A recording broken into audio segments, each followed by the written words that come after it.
ભાવનગરમાં થયેલા લઠ્ઠાકાંડને લઈને રાજ્ય સરકારના પ્રવક્તા મંત્રી જીતુ વાઘાણીનું મોટું નિવેદન સામે આવ્યું છે।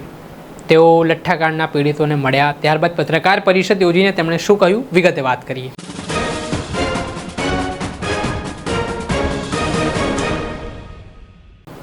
દર્શક મિત્રો, સ્કાયનેટ મીડિયામાં આપનું સ્વાગત છે। ભાવનગરમાં ઝેરી દારૂ પીવાના કારણે 8થી વધારે લોકો હવે જે મૃત્યુઆંક છે 10 સુધી પહોંચી ગયો છે। જે મોત નિપજ્યા છે તેના કારણે સમગ્ર ગુજરાતમાં ફફડાટ ફેલાયો છે। પોલીસ દોડતી થઈ છે અને કાયદેસરની કાર્યવાહી પણ કરવામાં આવી રહી છે ને આ પરિસ્થિતિના પગલે હાલ જે ભાવનગરમાં દર્દીઓ છે તેમની જે સારવાર ચાલી રહી હોય કે પછી જે એસએમસી દ્વારા તપાસ કરવામાં આવી રહી તેનો મામલો હોય, તે તમામ બાબતે રાજ્ય સરકારના પ્રવક્તા મંત્રી જીતુ વાઘાણીનું મોટું નિવેદન સામે આવ્યું છે। હાલ સરકારનું સ્ટેન્ડ શું છે, આ ઘટનાક્રમને લઈને સરકાર શું માની રહી છે તે બાબતે સાંભળો આપ જીતુ વાઘાણીને। ખાસ તો જે ઘટના ભાવનગર તાલુકામાં ખરગડી ગામમાં એક સાથે ભેગા થઈને જે ઘટના બની છે, 8 લોકોના મૃત્યુ થયા છે। સૌપ્રથમ તો રાજ્ય સરકાર વતી અને મુખ્યમંત્રી ભૂપેન્દ્રભાઈ અને નાયબ મુખ્યમંત્રી હર્ષભાઈ વતી અને સરકાર વતી દુઃખ વ્યક્ત કરીએ છીએ।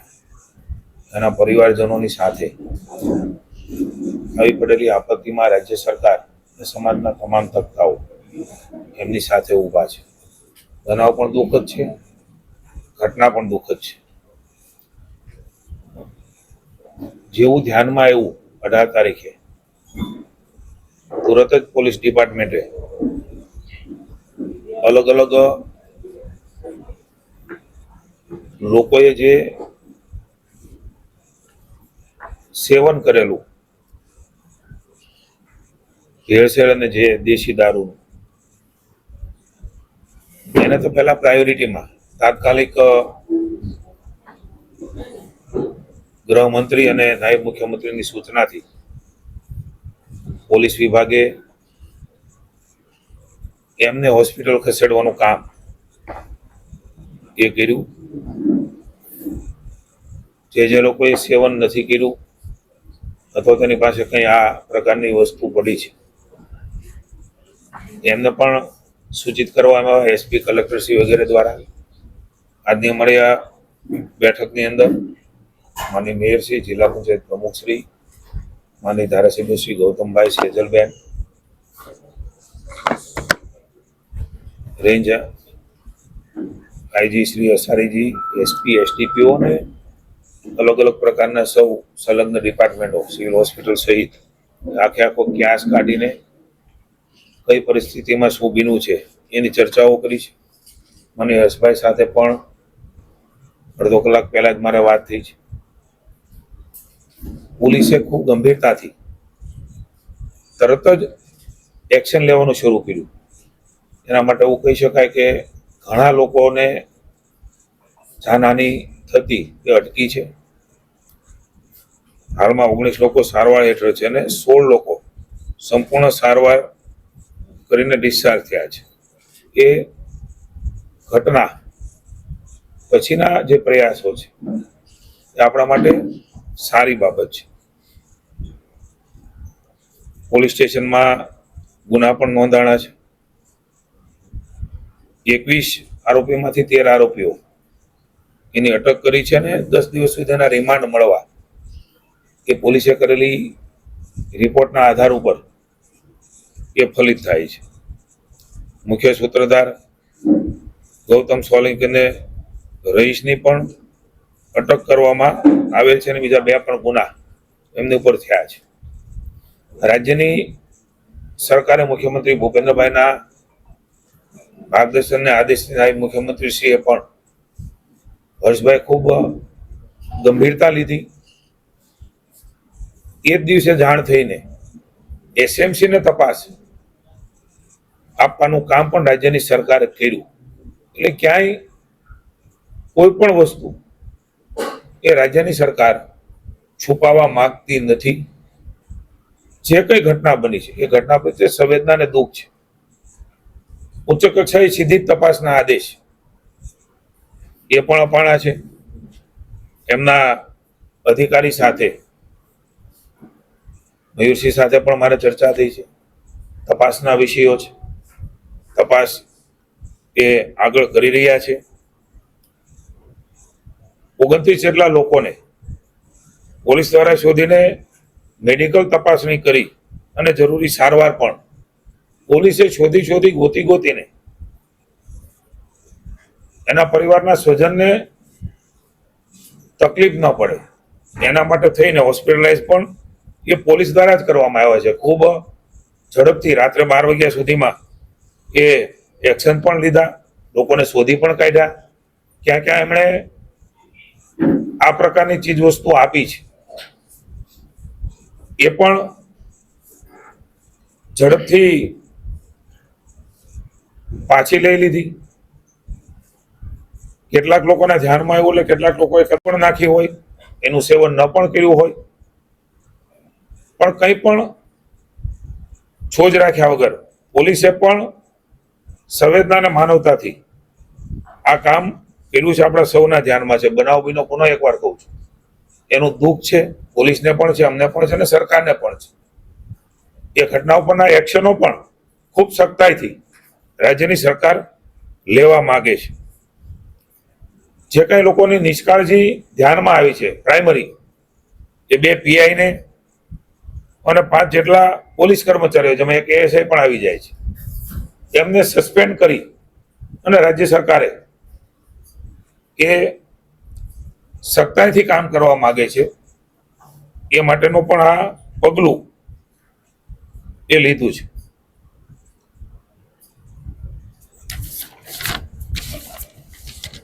આપણે સૌ જાણીએ છીએ, તમારા માધ્યમ દ્વારા પણ કેટલીક વસ્તુઓ એ ધ્યાનમાં આવ્યું છે કે કોઈ પદાર્થો ભેળવીને આ પ્રકારનો વેચવાનું કામ જેમણે પણ કર્યું છે, હજી પણ SMC દ્વારા કડક હાથે કામ લેવાનું અને આ ઘટનાઓ દ્વારા શીખીને સખ્તાઈથી કોઈ પણ વ્યક્તિ આમાં સામેલ હોય, ચાહે આરોપી હોય, આરોપીને મદદ કરનાર હોય, અલગ અલગ રાજ્યમાં એના તાર હોય, તો એ રાજ્યમાં પણ જઈને સરકારે અને SMCએ કામ કરવા માટેની સરકારે અમને છૂટ આપી છે. ગંભીરતાથી આ વિષયને રાજ્ય સરકારે લીધો છે, નહીં તો કદાચ ન કરે નારાયણના મૃત્યુ આંક એ વધારે સંભાવનાઓથી થવાની. પોલીસે પણ એની ગંભીરતા લીધી, રાજ્ય સરકારે પણ લીધી અને જેમાં જે લોકો સામેલ હતા એના પ્રાઇમરી જે ધ્યાનમાં આવ્યું છે એના ઉપર એક્શન પણ લીધા. હજી પણ તપાસના અંતે જે કઈ બાબતો ધ્યાનમાં આવશે એ બાબતોમાં સરકાર કશી પણ બાંધછોડ કરવા માંગતી નથી. હાઈ સ્ટેટ છે છતાં 1977 થી લઈ અને 2026 સુધી લખાણ થયા, લોકોનો મતલબ અંત ક્યારે?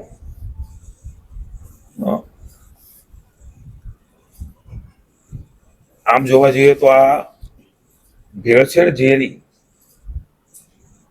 દારૂની પ્રક્રિયાનો ભાગ છે. અત્યારે કંઈ પણ હું વાત કરવા જાઉં તો એને અલગ અલગ એંગલથી જોવાશે. કોના સમયમાં કેવું બન્યું, કેવી રીતે બન્યું, શું બન્યું, શું પગલાં લેવાના, અમારી સરકારમાં શું લેવાના, શું બન્યું, અમારું કમિટમેન્ટ ક્યાં છે. એટલે કોઈ એને અલગ અલગ રાજનીતિના ચશ્માથી ન જોવામાં આવે.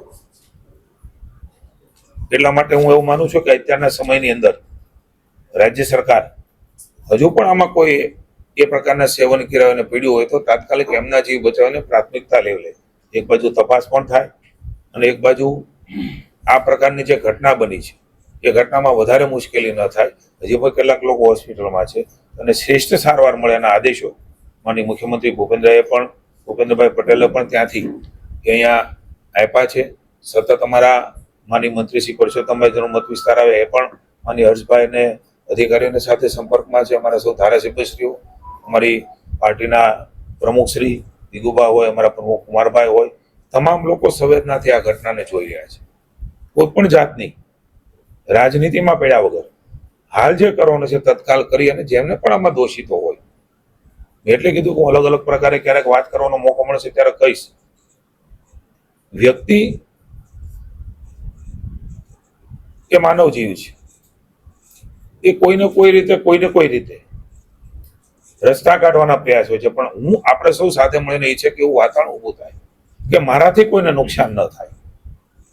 હું કંઈક મારા નાની મોટી પ્રવૃત્તિ માટે થઈને, મારા ધંધા રોજગાર માટે હું અન્ય પણ પ્રવૃત્તિની વાત કરું છું, ન માત્ર એક. સાથે મળીને મારા સ્વ માટે અન્યને નુકસાન ન થાય, સમાજને નુકસાન ન થાય, વ્યવસ્થાઓને નુકસાન ન થાય, એની ચિંતા કરવાનો સમય મને એવું લાગે છે કે સામૂહિક રીતે આવ્યો છે. જીતુભાઈ, કોઈ એકના સમયમાં ઘટના બની એને હું મૂલવા નથી માંગતો, કોઈ અન્યના સમયમાં ઘટના બની ત્યારે શું તેને મૂલવણી કરવા નથી માંગતો, પણ ચોક્કસ હું એવું છું કે સાથે મળીને આ દૂષણોને ડામવા માટે લોકોને આપણે સામૂહિક રીતે એક સમાજમાં સારું વાતાવરણ ખરું કરીને જે ઘટના બની છે એમાંથી શીખીને એને નિશ્ચિત કરવા માટે પણ રાજ્યની સરકાર એ ખુલ્લા મને બધાની સાથે છે ને તૈયાર પણ છે. સાહેબ એક આખી તો FIR માં પણ મેન્શન કરેલું છે કે 2 થી 3 બેચીસ એ લોકોએ બનાવી હતી અને એ લોકો ઘણા સમયથી એક્ટિવ હતા. તો શું એસએમસી જે છે એ કોઈ પણ રીતે એ જે નેક્સસ છે પોલીસ સાથેનું અને આ લોકોનું, એ નેક્સસ ને બસ્ટ કરશે? આપણને ક્યારે ખબર પડશે કે ખરેખર પોલીસની સાથે મળીને આ લોકો હું આપના ધ્યાનમાં રહે એટલે સિનિયર ઓફિસર્સ હું આપના ધ્યાનમાં એટલે આપના પણ ધ્યાનમાં હશે કે ધોળકા અહીંયા લગભગ 2 પેટી ધોલેરા એ ધ્યાનમાં આવ્યું. ધોલેરા એટલે તરત જ પોલીસે લઈ લીધી છે. કોઈ પણ રાજ્યમાં મારી વાતમાં કઈ કે એ છેડો હોય, આખું નેક્સેસ તપાસનો વિષય છે. અમને પણ ન ખબર હોય, સ્વાભાવિક છે કે સ્વતંત્ર તપાસ થાય. હું હર્ષભાઈ જે રીતે ગંભીરતા લીધી છે, સેમ દિવસે એરપોર્ટ ઉપર એસએમસી ને તપાસ આપી, મને એવું લાગે છે કે એ રાજ્ય સરકારે આમાં કોઈ પણ જાતની બાંધછોડ કરવા માંગતી નથી, એટલે સીધી જ તપાસ. નહીં તો અહીંની પોલીસે કામગીરી કરી રહી હતી, પકડી રહી હતી, લોકોને લાવી રહ્યા હતા. જ્યાં જ્યાં વેચાણું છે એ બોટલો પાછી લીધી છે. સૌથી મહત્વની બાબત તો એ છે કે જે આરોપી છે એની પાસેથી પોલીસ, કારણ કે આવા આરોપીઓ એ ડઠર હોય છે, પોલીસની ભાષામાં કહીએ તો ટેવાયેલા હોય છે, એમની પાસેથી પૂરેપૂરી માહિતી પણ જિલ્લા પોલીસે કઢાવી છે. કેટલી બોટલ ક્યાં વેચી, કેટલી પેટીઓ ક્યાં વેચી, કોને કોને વેચી, આ તરત ને તરત રાતે 12 વાગ્યા સુધીમાં કઢાવવાનું કામ પણ આપણા પોલીસ વિભાગે કર્યું છે. આપણે નેક્સેસની વાત કરી છે, તો આ નેક્સેસ જ્યાં પણ જેવી રીતે હોય, રાજ્યની ભૂપેન્દ્રભાઈના નેતૃત્વની સરકાર ભૂતકાળમાં પણ જે બનાવો અન્ય પ્રકારના પોલીસ વિભાગના બન્યા હોય, એ નેક્સેસમાં અન્ય રાજ્યમાંથી પકડીને પણ આપણા રાજ્યની અંદર એને કાયદો અને વ્યવસ્થાનું ભાન એ કરાયું. જીતુભાઈ, ભાવનગરની અંદર આ સમગ્ર ઘટનાની અંદર એસએમસી અને ભાવનગર પોલીસે જે મુખ્ય સૂત્રધાર છે એને પકડી લીધા છે, રહીશ હોય કે ગૌતમ હોય, એ સારી વાત છે. પરંતુ એક તમને ખાલી ઉદાહરણ આપું કે ભાવનગરની અંદર એક આનંદનગરમાં રહેતો નિલેશ નૈયા નામનો વ્યક્તિ, જેણે સાણંદ ચોકડી ઉપર દારૂ પીધો હતો, 4 વ્યક્તિ સાથે પીધો હતો, એ અત્યારે ભાવનગર હોસ્પિટલની અંદર સારવાર લઈ રહ્યો છે. પણ બાકીના એની સાથે જે દારૂ પીનાર લોકો છે એને જ્યાં સુધી તમે સિસ્ટમ છે એ નહીં એનો સંપર્ક કરે ત્યાં સુધી મોતનો આંકડો વધવાની પૂરી શક્યતાઓ રહેલી છે. આ સિવાય જો વાત કરવામાં આવે તો અમુક લોકો દાખલ થવા માટે પીએ છે, કારણ કે આ દારૂની 120 સમથિંગ બોટલો બહાર તો ગયેલી છે, વાત બાકી. એટલે જ્યાં છૂટક ગયેલી છે એની સાથે પીધેલા લોકો જ્યાં સુધી સર્ટિફાઈ કરવામાં નહીં આવે કે આ વ્યક્તિ હતો, ત્યાં સુધી કદાચ એવું બને કે કાલે જ સાંજે એક વ્યક્તિ આવ્યો એને અમે જોઈને જ કહી દીધું આ સવાર નહીં કાઢે. એટલે આની અસર છે, અમે એ લોકોને પૂછ્યું, આની અસર 24 કે 48 કલાક પછી શ્વાસ રૂંધાવાની થઈ રહી છે. એટલે કહેવાનો અર્થ એ છે કે જે કન્ફર્મ તો કરવું પડશે, નહીતર અચાનક દાખલ થશે. આપણે ધ્યાન દોર્યું છે, પત્રકાર મિત્રો પણ ઘણું ધ્યાન દોરે છે, એમનો અમે આભાર પણ માનીએ છીએ કે એના દ્વારા પણ પોલીસ ખૂબ આગળ વધી છે. આપણે જે ગઈકાલની ઘટના કહી છે એમાં પણ પોલીસ આગળ વધશે, પણ આપણે થોડા આપણા ધ્યાનમાં રહે એટલે માટે મિથેલોન અને ઇથોલેનના પ્રમાણો ભૂતકાળની જે ઘટનાઓ બની છે એમાં કેવા પ્રકારે વપરાણું છે, એ સમયે બનાવ્યું હોય ત્યારે કેવા પ્રકારનું બન્યું છે, કેવા પ્રકારનું એ પીવાણું છે, આ બધા ઉપર નિર્ભર કરતું હોય છે. હું કોઈ એવો સાયન્ટિસ્ટ નથી, પણ હું જે સમજ્યો છું મીટિંગમાં, મેં જે ચર્ચા કરી છે ને ભૂતકાળમાં જે અનુભવ છે, અનુભવના આધાર ઉપર પણ ચોક્કસ જ્યારે જે ધ્યાનમાં આવે છે એની આસપાસમાં પણ તપાસ એ પોલીસ કરી રહી છે, એમને પણ ગોતી રહ્યા છે. અને હું પણ વિનંતી કરું છું, કલેક્ટરે પણ કરી છે, આમાં શરમાયા વગર આપણે કઈ આનું સેવન થયું હોય તો હોસ્પિટલમાં જઈને આપણે તપાસ કરેલી હોય, ઘણી વખત એની ઇમ્યુનિટી પાવર પણ સારો હોય તો કદાચ અત્યારે આપણે ન દેખાય, પણ ભવિષ્યમાં પણ આ ન બને એમના માટે થઈને તમે જે જાગૃતતા પત્રકાર મિત્રોએ દાખવી છે એના આધાર ઉપર પણ આપણે આ બાબતની કોઈ હોય તો તરત જ સંપર્ક કરે પોલીસનો. બીજું જીતુભાઈ, પોલીસ એમની બાબતોને સામાજિક રીતે પણ મુશ્કેલી ન પડે એની પણ ચિંતા કરીને, હા આરોપીને નહીં છોડવામાં આવે, પણ કોઈ વ્યક્તિ છે એ વ્યક્તિને સામાજિક પણ મુશ્કેલી ન પડે આ માટેનો પણ સહકાર એ પોલીસ આપી રહી છે અને આ પણ આપી રહ્યા છે. જીતુભાઈ, રજા અત્યારે અપાઈ રહી છે, પણ જે રજા આપવાનો સંખ્યા છે એ તાત્કાલિક ઘટે એના માટેના પ્રયત્ન છે. ના ના, જરા પણ નહીં. એટલે એટલા માટે એ રોકવું પડશે. રજા તાત્કાલિક હું આપના ધ્યાને મૂકું, કારણ કે આ જે દર્દીઓ છે એને અસર લાંબા કલાકો હું આપના ધ્યાને મૂકું, કોઈ રિપોર્ટ વગર રજા આપી શકાતી નથી. રિપોર્ટ ઓન રેકોર્ડ હોય છે. સંપૂર્ણ સ્વસ્થતાની પરિસ્થિતિમાં જ ત્યાં હોસ્પિટલ એ રજા આપતી હોય છે. છતાં તમે કીધું છે ત્યારે ડીપમાં જશું, પણ ક્યારેય પકડીને દાખલ કરાવી રહી છે, એની સારવાર કરાવી રહી છે, શોધી રહી છે. તમે પણ કેટલીક વાતો કરી છે, એમાંથી પણ શોધવાનો પ્રયાસ કરીશું. ત્યારે આ પ્રકારનું મને એવું લાગે છે કે કોઈ ગેરમાર્ગે ન રહે, એટલે હું વાત કરું છું કે આ પ્રકારનું ક્યાંય પણ પોલીસ અથવા તો અમારો વિભાગ સટી હોસ્પિટલ આ બધાની બાબતોની અંદર આપણે મને એવું લાગે છે કે ખોટી કોઈ માહિતીના આધાર ઉપર આ પ્રકારની વાત ન ફેલાય જેનાથી એના પરિવારને ચિંતા થાય. ચોક્કસ આપના ધ્યાનમાં હોય તો અમારું ધ્યાન દોરો, પોલીસનું ધ્યાન દોરો. આવું થયું છે તો એની ઉપર પણ અમે એક્શન લેવા તૈયાર છે. આવું લગભગ સંભવ નથી, કારણ કે આવી ગંભીરતા આખી રાજ્ય સરકારે લીધી છે અને હજી પણ એ ગંભીરતા પૂર્વક જ રાજ્ય સરકાર આગળ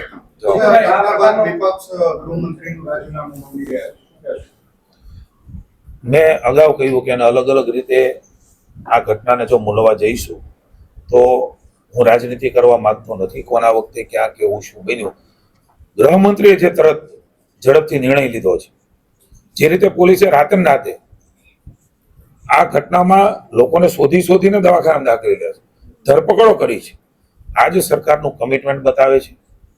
રાજનીતિ કરવાના બદલે સાથે મળીને આપણે કામ કરીએ અને હું તો વિનંતી કરું છું, એ પણ અમારા સાથી મિત્રો છે. સમાજ વ્યવસ્થા, સમાજના એડમિનિસ્ટ્રેશનો, સમાજની પોલીસ વ્યવસ્થાઓ વગર એકાબીજી વગર કોઈ વ્યવસ્થા ચાલવા નથી. આપ પણ જાણો છો, કોઈ જગ્યાએ કોઈ ઘટના રાજ્યમાં બની, એ કોઈ વ્યક્તિ, સમૂહ કે અધિકારી દ્વારા બની તો એના ઉપર ચોક્કસ પગલાં લેવાય, પણ સમગ્ર રાજ્યનું વહીવટી તંત્ર, સમગ્ર રાજ્યનો પોલીસ બેડો એના ઉપરના આ પ્રકારના આરોપો, હું એકવાર કહું છું, કોઈ કરે છે અને રાજ્ય સરકાર છોડવા માંગતી નથી. એ ચાહે અધિકારી હોય, પદાધિકારી હોય, ચાહે આરોપી હોય, ચાહે કોઈ પણ કક્ષાના અધિકારી હોય, એ તપાસના વિષયો છે. તપાસના અંતે જે પણ આવશે એમાં સખ્તાઈથી રાજ્ય સરકારે કામ કરી રહી છે અને કરશે, પણ આપણે સાથે મળીને સામાજિક વાતાવરણ પણ ન ઢોળાય. આનું પણ સામૂહિક રીતે આપણે જો ધ્યાન રાખીએ તો મને એવું લાગે છે કે સમાજમાં આ પ્રકારના દૂષણોને સારી રીતે ડામી શકીશું અને બધા જ લોકો જે કર્યું છે એના ઉપર ચોક્કસ એક્શન લઈએ. પણ સામૂહિક રીતે સમૂહમાં, હું ધારો પત્રકારો છું અને કોઈ ઘટના બની છે કોઈ વ્યક્તિ, હું સામૂહિક પત્રકારોને કહી દઉં, મને લાગે કે બધાના મોરલ ઉપર અસર થતી હોય છે. બધા તંત્રનું, પોલીસ તંત્રનું પણ મોરલ જળવાય અને સાથે સાથે જે નશ્યત જેને આ પ્રકારની કરી છે એને નશ્યત પણ થાય. આ પ્રકારના અભિગમ સાથે રાજ્ય સરકાર આગળ વધી છે. જીતુભાઈ, એન્ટીડોટ તરીકે ફોમોફિઝોલ ઇન્જેક્શન આપવાનું હોય છે. આપણી પાસે નહોતા, ગઈકાલે સાંજે મુંબઈથી આવી ગયા છે, પરંતુ એક ઇન્જેક્શનની કિંમત 9000 રૂપિયા જેટલી છે. પ્રાઇવેટમાં અત્યારે અવેલેબલ નથી. લોકોની માંગ છે આપના તરફથી પ્રાઇવેટમાં પણ આ ઇન્જેક્શન ફ્રીમાં મળી શકે તેવી. 5 થી 6 ઇન્જેક્શન એક દર્દીને આપવા પડતા હોય છે, અથવા તો ઇથેનોલ આપતા હોય છે આલ્કોહોલમાં. નહીં, પ્રાઇવેટ ઇન્જેક્શન મળી રહે તેની માટે આપણે ધ્યાન દોર્યું છે, ધ્યાન રાખી. પ્રાઇવેટમાં ઘટના પૂરતા આપી શકાય. પ્રાઇવેટમાં સરકાર દરેક વખતે આપી ન શકે. કોઈ ઘટના બની હોય ને કોઈને જરૂર હોય તો એ કોઈ પણ જાતના દવાની સ્થિતિની અંદર એ ઇન્જેક્શનો હોય કે દવા હોય એના માટે રાજ્ય સરકાર કોને એકવાર વિનંતી કરીએ છીએ કે અમારે ત્યાં સટી હોસ્પિટલમાં આ પ્રકારની ઉપલબ્ધતા અમે પ્રાપ્ત કરી છે. એમના માટે થઈને ક્યારેય કોઈને મુશ્કેલી પડે, સામાન્ય દર્દીને પણ આ તો આ ઘટના છે એવું ક્યારેય સરકાર ઈચ્છે નહીં. એટલા માટે જ્યારે જે જરૂર છે એ જરૂર એમને ચોક્કસ આપીએ, પણ પ્રાઇવેટમાં એ બધાને આપણે આપી દઈએ આવું કદાચ કાયદાકીય પણ સંભવ ન હોય છે. એ લોકોને આપી શકીએ પણ પરમેનન્ટ હોય એવું મને વાત કરી. એક વિનંતી છે મારી કે ક્યારેક સાંભળેલું કહેલું કોઈએ કહેલું ડિટેલમાં તપાસ કરીને અમને કહો કે આ દર્દીને ઇન્જેક્શનની જરૂર હતી, ઇન્જેક્શન નથી, તો ચોક્કસ સરકાર એમાં તૈયાર છે. પણ કીધેલું સાંભળેલું કહેલું કોઈએ ઉપસાવે